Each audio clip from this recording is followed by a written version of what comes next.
Wait.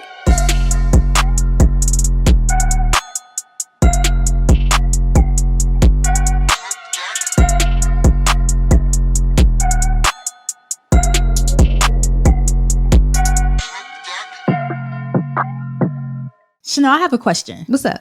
Have you ever felt lonely in your entrepreneurial ventures and journey? Listen, that is such a real feeling, especially as a Black woman, especially as an entrepreneur, especially as a kingdom woman trying to level up and move forward in my life. Listen, the interesting thing is I hear that from so many different women. Yeah. So I thought it was the perfect timing for us to collaborate our entrepreneurial success and the things that we've learned along the way for kingdom women specifically. Listen, I'm so excited about this. So that's right. You guys are able to sign up today, starting in October, our specific membership group where you'll have access to our knowledge on branding, marketing, how to sell, how to pitch yourself, how to, apply the Bible to your business, applying the Bible to your business, corporate fast, like all of those things, exercise your faith, so many different things. And above all, Chanel, it's great to have an accountability group. Listen, I'm really excited to be a part of a group of a bunch of people that look like me and we're all trying to get to the same place. And listen, and the fact that we're coming together doing it, I say this humbly,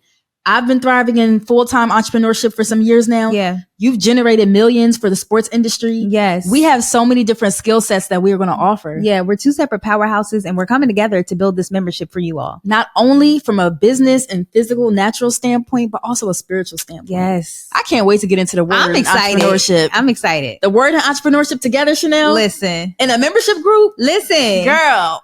I'm ready. So if you guys are ready for our group that starts in October, please make sure that you click the link in our show notes and we can't wait to see y'all. Cannot wait. Period. All right. Thanks y'all for coming to listening to the Double Dose podcast. Y'all, we are your hosts. I'm Shonda. I'm Chanel. And again, we are Double Dose. So it is our pleasure to bring to you content for you to listen to us talk about lifestyle, faith, and culture each and every week. From your new favorite twin cousins, Shonda and Chanel, aka Double Dose. Yes. Yo, we're so excited for today's guest. Wait, you forgot the tagline. Oh, we are one set of twins with two different perspectives. Awesome. All right, go ahead. Yo, we're so excited about today's guest. We have our very own friend, actually new friend. So we met in July at the podcast summit and it was just vibes and we clicked. So welcome, Truly. Truly, what's going on? How y'all doing? Truly. Now, Truly, do you prefer Truly 2 times or Truly? Truly 2 times is kind of like for the slow people. Okay. Truly is what I go by. So Truly is cool. Okay, Truly. All right, welcome, Truly. And where are you calling from? Yeah, right now I am currently in California. Oh, dope. What part? In the Bay Area. Nice. Okay. I mean, and where are you originally from? I am originally from Atlanta. Okay, I was about to say that you have a down south accent. Yeah, I thought you were from Florida. So it's like all over the place. Born and raised in Atlanta. Okay. Then I got my college degree in Baton Rouge. And then I came back home after that. Visited Miami for a while. Visited New York for a while. And now I'm currently in California. Hey. Dope. Nice. Okay. Awesome. Well, who brought you out to California? Business. So I've been freelancing out of college for a while, and then I started some businesses outside of clothing, and one of those happened to be a tobacco business. So I came out here to join my business partner. He said, "Hey man, it's getting a little slow. We can actually get jobs, invest in the business, and go from there." And so I've been here since 2018 doing just that. Okay. Nice. So you like up and moved as a result of like an entrepreneurial venture. Yeah. So what was that like? I have this thing in my gut that just tells me what to do, and I don't give it much pushback because of the track record. Okay. So I would have you to know I graduated top of class in high school, and I could have had a Hope Scholarship in Atlanta. $40K scholarship, but I chose to go outside of Atlanta to pursue architecture. Architecture? That's impressive. Yeah, I got a degree in architecture. Yeah, so I'm just said, "Hey, bro, leave." And I left to go to Baton Rouge, right? And then something said, "Why we shopping, bro? Just make it yourself. Make your own stuff." clothing brand, right? And then something said when I graduated college, come back home to finish what I started. And I had no idea what that meant, but I went back home anyway. And the rest is kind of history. Literally, my business partner, we met in the studio in Atlanta because I'm a freelancer, graphic design, clothing design, etc. He said, hey, man, I'm going home to spend time with family. Get your job, get your spot, man. We can make it happen. I said, bet, bro, my client's not paying like they're supposed to. And I'm willing to drop everything to go blow up this whole tobacco business. And yeah, dropped everything, left my car, left all my somewhat contacts, and came out here and became an employee. Nice. That's dope. To invest in the business. Yeah. No, because I know there are probably a lot of entrepreneurs listening who are probably like, I don't know if I should move for this business venture or if I should stay or what have you. Like, that's a common internal conflict that people experience. Yeah, definitely. For me, it didn't really resonate until maybe about 9 months later, which is so weird. But I just saw, the best analogy is if you're on the sinking ship, you have the awareness, the ship is sinking. What are you going to do? Forget pride, forget ego, forget what people thought. Funny enough, people were more fearful of me leaving and coming westward than me staying and toiling with means of living. So it's like Atlanta did me well. Sold a lot of clothes, made a lot of shirts, freelanced a lot of my services that I provided to myself. But, everybody being, Hollywood TV shows, reality TV stars, I'm not knocking that. But for me, if I have a price, it's my price. And so it was more or less like, if I can leave and go to college just off a whim and kind of just go to a place where I know nobody, right? Why would this be any different when I know at least one person? So, it comes to a point where we have to operate with a sense of urgency. And so for me, my compass has been sense of urgency and knowing that if I'm having this utterance, this path, if you will, it's not by mistake. Yeah, I love that. So yeah, I've been following that voice for a while now. It's been going pretty well. And I think for those listening that are struggling with it, I always tell people, they say, man, you left Atlanta. I want to go where you from. Why are you out That's here? what I And was said, man, thinking. Because people go to Atlanta for the opportunity. Yeah. But when you're from Atlanta, it's certain elements that you can't master, that you can't use to your advantage unless you leave and then get that bird's eye view. Okay. And so for me, like, I didn't hit six figures on paper until I left Atlanta. It was certain things I had to kind of escape, starve myself from. I had to quit liquor, right? I had to be single for a while. It was a very difficult process, but again, if I didn't follow that compass, I'd still be in Atlanta. Yeah. So go ahead. No, I was going to say, like, you're talking about something so important here because, yes, we're talking about being able to pursue like business ventures and to be successful naturally or physically. But you're saying you wouldn't be at that point had you not have like became sober, been single for a while. Like you prioritize like your spiritual and relational health over, the business at some point. Yeah, you had to separate to elevate is what it sounds like. Yeah, yeah. And then too, Atlanta is a little different. You don't know you have a problem until you remove yourself. And so since I've been 15, 16, we've been in the recording studio. I know my friends have since then. And when I left to go to college, my whole goal was, let me find purpose. I tried rapping, I tried songwriting, and I'm still true to those things, but there's something else at the root that I feel I could be good at. And my strong suit happened to be business, right? And then this whole design thing. And so coming from that background, when I removed myself, Tesla drove me to drink and I experienced anxiety for the first time. I had no idea what people were going through when they would work jobs and go through these hours and feel bad until I worked at Tesla. Funny enough, I started investing seriously at Tesla. And then, were you a salesperson at Tesla? Were you a salesperson at Tesla? No, forklift driver. Okay. Bottom of the barrel. Even with a degree of architecture, life has a funny way of giving me not what I want, but I guess these building blocks that are essential, but not obvious. And so, yeah, I know, right? And so, I was able to see the toxicity of my drinking habits while working at Tesla. And then when COVID hit, I went to like my Atlanta origins. I moved to chicken. That didn't work. Got off beer. Got on wine. Right. Then coming out of that, I said, man, I don't like how I'm looking, bro. Like, man, used to be cool, calm, collected, 6-pack shouted. Looking a little flaky here. So it was then I discovered my drinking habits were in the way. So I cut that out, trying to get sexy back. Right.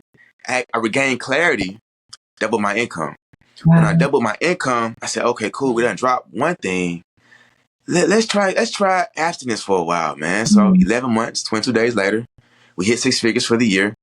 Didn't realize it. And then what I learned was I said, wow, if I hadn't left, I wouldn't have gotten this clarity. If I hadn't left Atlanta, I wouldn't have realized that, it's cool to say I got a business trademark and I got an LLC, but it's even cooler to actually have the trademark and have the LLC, right?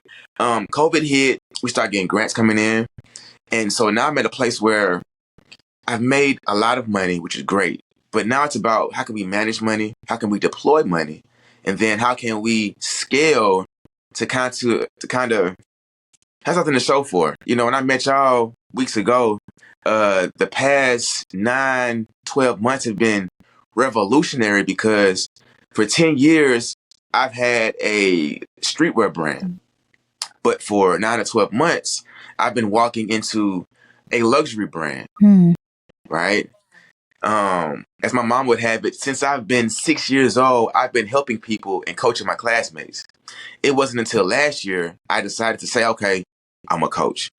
And so this entire process would not have happened if I hadn't left. I wouldn't even been going to these conferences if I didn't leave Atlanta and say, wait a minute, these imports coming in, making noise in my city, at my Congress Center, you know what I'm saying?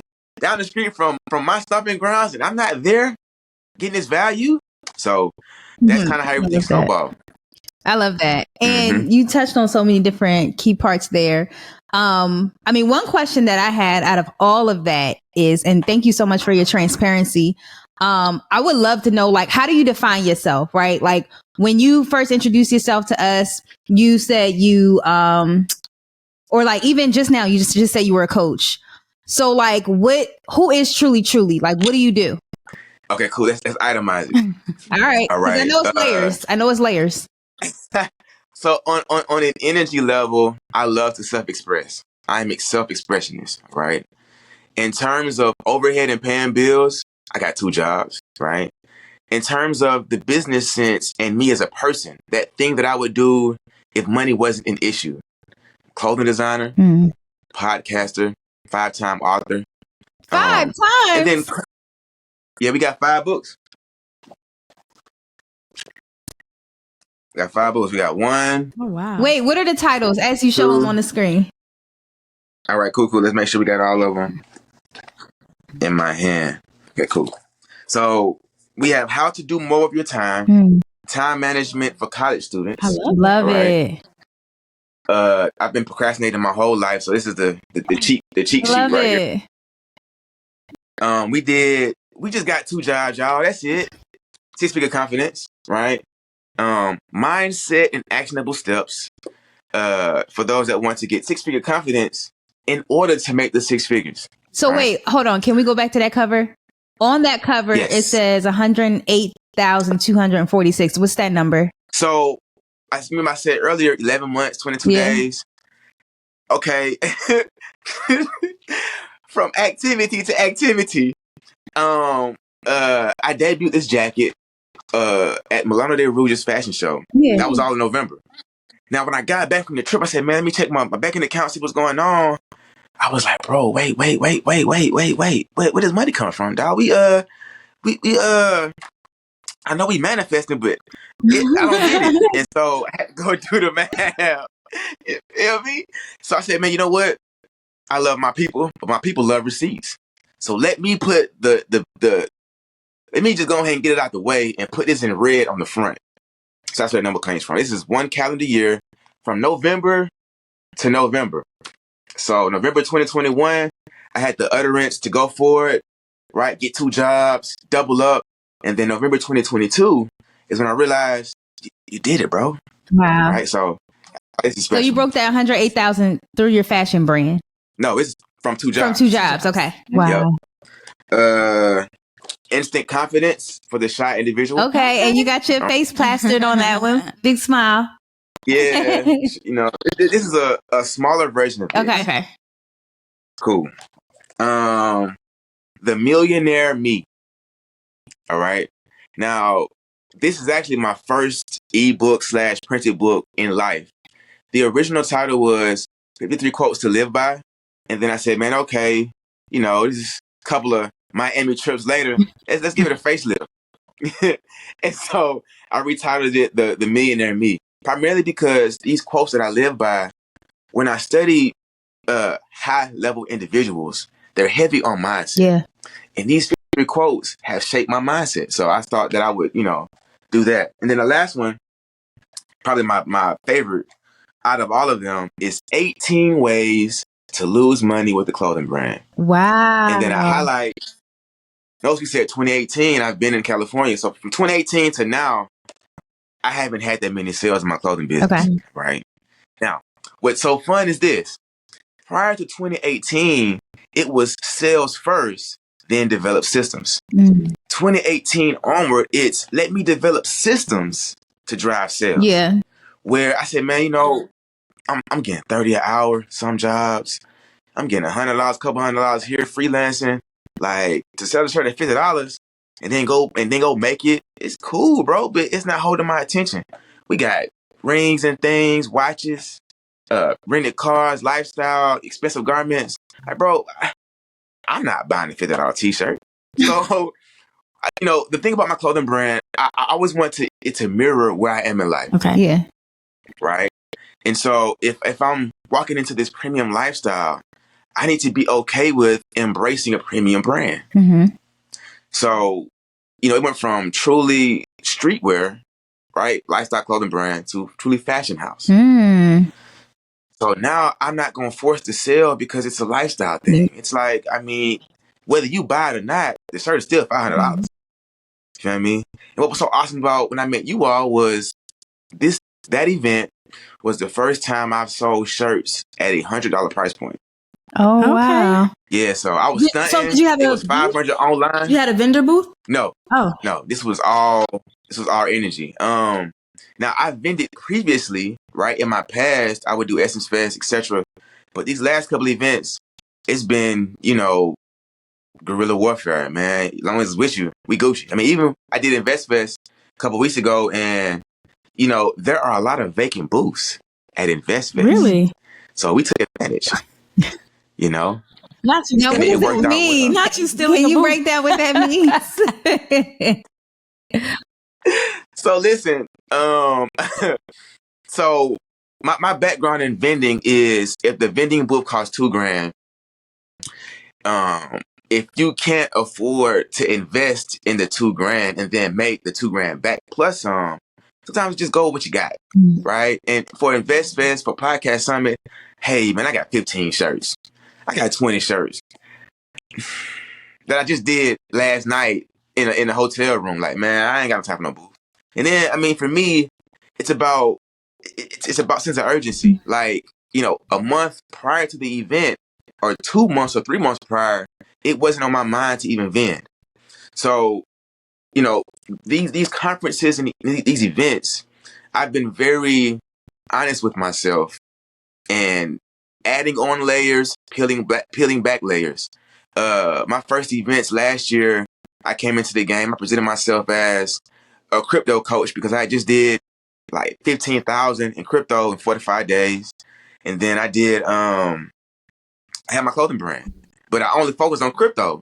So they said, man, hey, you fly, bro. I love the jacket, man. But, you do crypto, cool. But, I'm up $500,000 in crypto. I said, well, I can't coach this person. They already are. Right? And so I said, man, just focus on your clothes, bro. I said, cool, I'll do that. So I left, came back, focused on clothes. it's pretty cool, but I still wasn't tapping in all the way. Okay. Then someone said, hey, I'm doing these interviews. You should do interviews, right? And then before that, someone said, hey, I love how you communicate. You should be a confidence coach. Mm-hmm. So from event to event, I'm going through this process of identifying what the audience says my value is, and then what I see my value is, and where is that alignment, where's that common ground. And so by the end of last year, I had kind of dialed in on confidence coach, one book, clothing brand, right? And then after Milano de Rouge's fashion show, I said, man, let me go heavy on clothing because you can't get around it. Yeah. So then fast forward to Proven Profits in New York. I'm focused on clothing, right? But then I'm helping people. And with my book, I said, man, I had an ebook. Let me just print it. Just print the book out. And the first title for the book was Becoming More Confident. It wasn't Six Figure Confidence. I redid that. Then I said, man, I have all these ideas. Let me go and put out more books. Let me get the podcast summit, right? So now I'm a podcaster, 5-time author, right? Clothing designer of 11 years. And my goal is to automate all of my brands and focus on public speaking. Dope. Okay. So it's kind of like, whoa, wow. You know what I'm saying? But that's the plight of the entrepreneur. Yeah, it is, you know, and slight flex, not really, but these are cluster diamonds. And what I told myself was, I said, man, you have a luxury brand. You're trying to appeal and appease to those that can afford it. Get you a little shine, brother. And it's so funny. This is an ode to manifesting. This time last year, I was making the money. I went online. I went to my shopping cart. I put all the jewelry that I wanted to buy, right? And I printed it out, put it on the wall in my office. Let it sit for 2 months, took it down.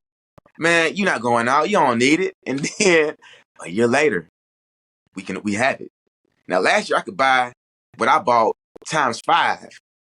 But a year later, it served a purpose. And so with these cluster diamonds, I try to make everything like have some kind of relevance to where I am in the journey. I'm a clustered thinker. I'm not a linear thinker. Mm-hmm. If I cut off having a clothing brand, I have to buy clothes. If I don't write books, I have to settle for impacting people's lives in a 2-minute conversation. Mm-hmm. If I'm not focused on podcasting, I can't share messages that mean things to people that I don't know. Mm-hmm. And so I have to embrace this idea of, you know, I can't just wear one hat. I'm just going to invest in a better hat rack. That's funny. I like that. So, you know, so yeah. So as a clustered thinker, do you ever get worried that your audience will get confused by, like, you know, having your hand in so many pots? Because I mean, I'm a multi-hyphenate too, right? I'm a podcaster, speaker, I have a 9-to-5. Like, I do this, that. But I always have this thing in the back of my head, like, okay, am I confusing my audience? So, like, how do you avoid that? Yeah. So this is so awesome. I was worried about the questions. I said, man, it's an interview, bro. They gonna have the questions. You're asking great questions. So at the top of the year, I made a decision to get a virtual assistant. I invested boatloads of cash into her going full time. Mm-hmm. And what was so awesome was I saw the power of automation and I fell in love with scale. And so to answer your question, when I went through that process, I put most of the emphasis on my main page and confidence coaching. Mm-hmm. So if you were to go to my main page now, Truly 2 Times, and go do my reels, you go scroll down, it's heavy on the confidence. And so I had to invest money into that system to learn that, man, you know, my audience, every time I post, you know, an outfit, a cool little pose, a cool little trip, fly cars, they're gravitating towards that versus the information. So on my post-it board over here in my office, it says, clothes only, bro. Promise. And then I dated it. And that's because I learned on my main page, all of my followers and then some of my fake followers, they only are attracted to clothes. This thing that I've created, I crafted, I've committed my life to with clothing design. So, you know, I did struggle with that. And now especially now that I've started this Name Your Price show, where I am very upfront about the cost of my garments in a very colorful way.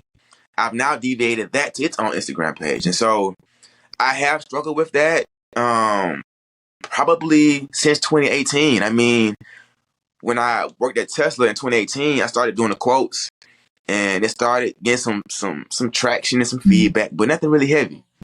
And so since 2018, I struggled with that. But now I've now separated everything and made it more streamlined in its own right, and it's a little more palatable. So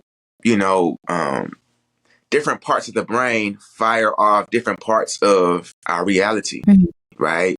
And so I've now separated everything into this digital brain, if you will, where I have Success Circle Network, where I highlight my bookstore, confidence, coaching, all of that powerful mindset content.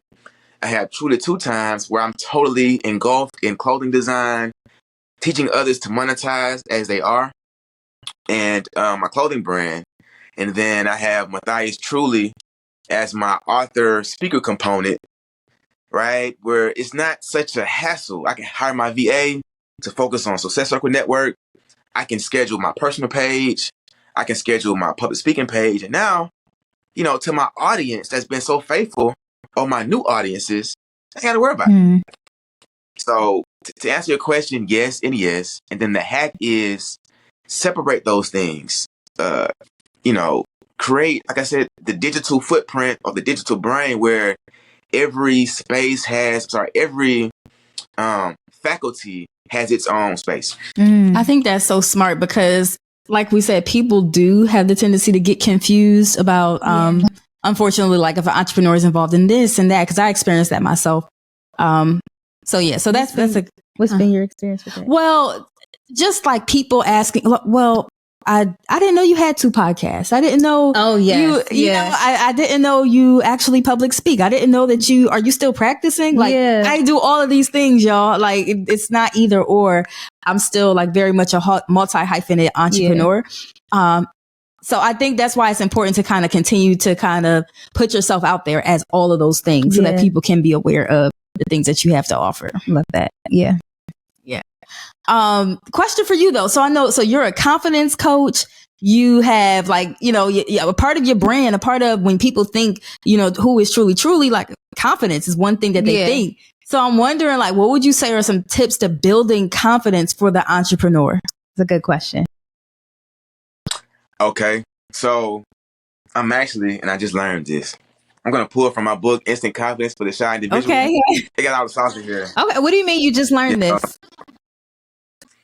So the fun fact for me is probably in the past 3 months, maybe Podcast Summit, Invest Fest, Proof and Profit Tour. As a public speaker, when you're referencing skill set, framework, ideas, don't be afraid to reference the book. Yeah. Right. And so for me, that's what I mean. I just learned it probably in the past 3 months. So I'm being intentional about, because at first it's like, man, off the top of your head, but like, bro, yeah, but what about that person that's driving, that's listening to it on audio, that can't write it down? How do they figure it out, right? And so it's in the book. Yeah. And just to be really quick, I'll list the steps, and then I'll list like what's been the most powerful step for me. Yeah. Okay. So one way is to practice self-love every day. It's kind of funny, but stay in the mirror. I love myself. I like myself. And as humans, this human experience, I mean, if you don't laugh after about 30 seconds of doing that, I mean, you ain't human. So I love that exercise. Wait, can you do it? Like, can you act like the camera is your mirror? What happens in Truly's mirror every morning? All right, so cool. We it's like, bro, we got to go to work, bro. Let's make this money. Let's fund these businesses. I like myself. I love myself. I like myself. I love myself. Then you get real close. You feel me? You want to see all the imperfections. Because me, I've been working on skin routine. You feel me? All up in here. Like, see all the imperfections in the mirror that you cannot avoid, that bothers you at night. I like myself. I love myself. Feel me? I like myself. And then out of that, it's therapeutic. You walk away like, bro, okay, I do like myself. I do love I myself. love Okay, it. you all that. You feel me? And two, like, for me, I live a life where people look at me, and so it's so important for me to practice that, because if not, you forget people looking at you, and then it's like, God put you here to be a lighthouse, to be a beacon for others. You ain't got time to not like yourself. Thanks. You feel me? So there's that. The fourth thing is to practice self-love every day. That's my bad. That's number 5. Number 4, check your body language. So, pretty cool story, and I'll be quick. I went home for Invest Fest, spent time with my grandmother, and she read this book, like front cover to back cover, and I'm actually going to use her audio as my audio book. And she says, you practice this stuff? I say, yeah, man. And there's a part in the book talking about power pose. And body language is this. What we don't realize is this. Our posture, how we breathe, it affects what chemicals are released in our body that reinforce, that reaffirm our confidence, our happiness, right? Our comfort levels. It's all in posture. So I'm heavy on, sit erect, back straight, like you got a 6-pack, suck it in, stomach vacuuming, all that. Whatever your flavor is, right? To get that confident body language, practice that. That's number 4. Number 3, train your brain. I'm heavy on the self-talk because it matters. Side note, my mother's an educator, so I just love learning. So here's another one. I recently just learned our thoughts are not our own. And I have a segment on my podcast called Truly Talks, where I break down, if our mind is not our own, the thoughts that we put into our brain are the thoughts that run the engine. So if the engine is clunky, you need an oil change, you go to a pit stop, something's wrong with the gas, right? So high level gasoline only. I should have recorded that, but y'all get that for free. I like that. High level So gasoline only. Train your brain. Positive self-talk is a definite must. The second thing, remember past achievements. Now, earlier I shared with you all me realizing that I've always helped people. Just now with confidence, I thought about saying, man, I've always walked up to get awards in school and college, etc. So for me, when I'm facing low moments of low self-confidence, I remember those accolades. I remember the conversations that went well. I remember speaking up for myself and it working out. I remember the job promotions. I remember the first time I made money selling t-shirts. I remember the first time someone paid me attention. I remember all these positive things for those that are athlete oriented, sports oriented, right? The first touchdown, the first award, the first whatever that is. Whatever your positive moments are that exist in the past, when it gets Bobby critical and get down in the dumps, think of that long enough to smile and then move forward. So that's 2. And then the last one, surround yourself with positive people. It's such an awesome privilege to think back on how I met you all and to say to myself, man, we started with smiles, ended with smiles. You feel me? And, sometimes it's as simple as surrounding yourself with positive people to remind yourself of what you're capable of.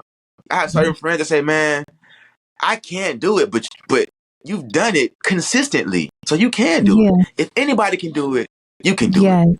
I know you for doing this thing, so this next thing is possible. So, that is how I would kind of give people a quick rundown on self-confidence. I love That's that. amazing. Thank you for the lesson. That was, amazing.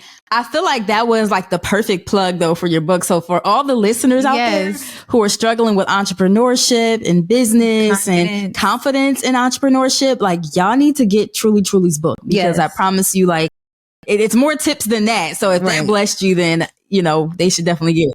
Man, listen, just to follow up, successcirclebookstore.com. But more importantly, this is a 26-page table read. You know what I'm saying? This one's a little lengthy. My biggest book yet. 172 pages Ooh, of straight game.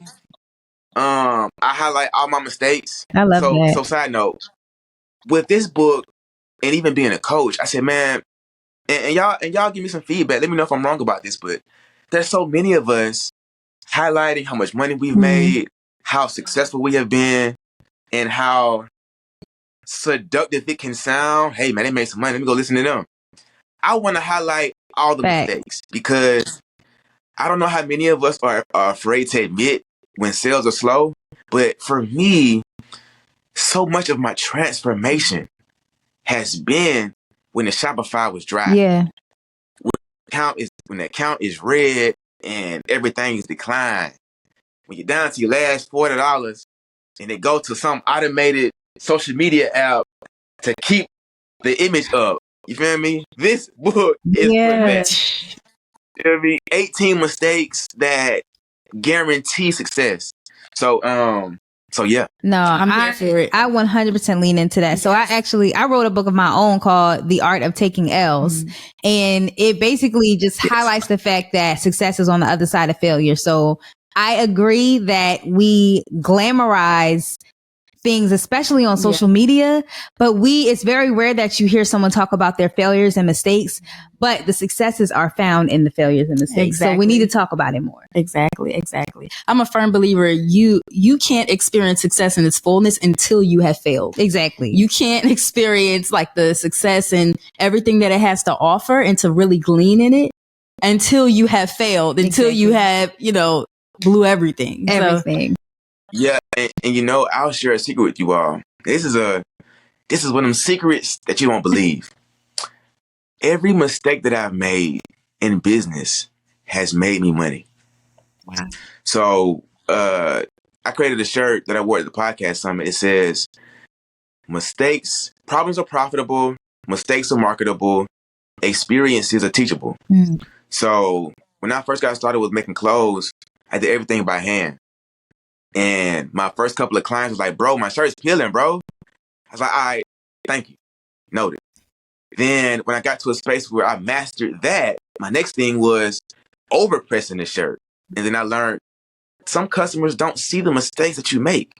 And then some customers are gravitated to the imperfection of your presentation. Wow. Yeah, that's real. Which is just a weird concept, but I would liken it to, even just now, like more transparency. First off, I believe it's super attractive, just a little bit, not too much trauma dumping, but people, it's like on this journey, people need something to gravitate towards, to be reminded that we're not magical people. Yes. Granted, we do magical things, but we have our difficulties as well. So last year I went orange for the first time, and I had some breakage, so I cut my hair off, grew it back, put in some faux locks, had some breakage, and then I said, maybe just say these sides, keep it clean, concise. We're about to do LA Fashion Week in October, do a Fashion Week in February. What is my new constant? And so I did my hair myself because I know how to. I did my own maintenance because I know how to, right? And, I could have easily overlooked that, but how many of us are battling what to automate and when to automate, right? When do I take self-care and just keep it at the house? Yeah. And then when do I eat out? And so, for me, in terms of how someone can navigate from that, these problems and things, I've learned writing it down in the book is an easy way to make every mistake marketable, every problem profitable. Those hiccups, share them.